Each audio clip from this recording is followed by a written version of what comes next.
course, number one, yung aesthetic design at saka yung concept ng ating project ng event center. Hindi kasi biro yung basta pagkagawa mo yung layout na hindi magmamatch doon sa concept ng design at saka yung captured market namin. Naghanap kami ng maraming proposal and luckily, nakatagpo kami ng mahusay na arkitekto. Pamamagitan mo yung mag-asawa.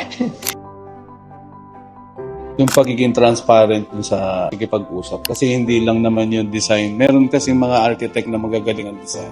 Pero hindi mo maramdaman yung concern. Kasi kayo, may puso may pagkalinga doon sa mga client nyo.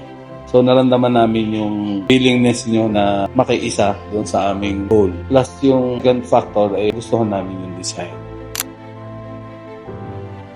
Well, actually, pwede ko ba ipakita ito doon sa TV mo? Pwede mo naman kung gano'ng kaganda, oh. Kuha mo yung nature ng aking business. Conceptualize mo. At the same time, i-character yung project. So, yun ang kakaibahan ng hindi kayo yung nagagawa lang na basta na lang ma-drawing. Yung sa inyo kasi, may malalim kung may relationship doon sa client. Yung drawing, madali. Drawing mo lang or i-ano mo lang. I-design mo lang. Kumuha ka sa mga designer ng ano. Pero yung minamatch mo base sa karakter ng client. And you are blessed, both of you are blessed to have that talent. Number one, syempre yung concern nyo dun sa client. You are not only dealing with financial makukuha nyo. Hindi lang kayo yung hahabol yung kitain ba.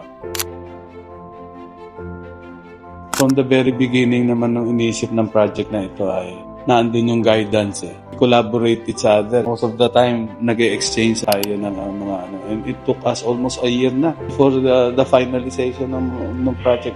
So, hindi ganun kadali. Sa mahabang panahon naman yon, yung pagtitiis at excitement, ay nagbunga naman na maganda.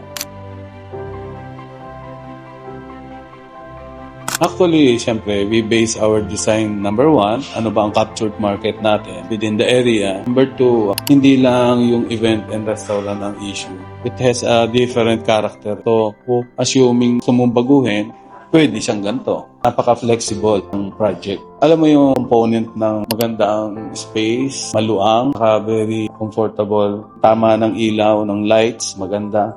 Very accessible. Kumbaga, hindi mo kino-compromise dahil gawa lang ng design. Iniisip mo rin pati yung client kung ano magiging convenient para sa kanya.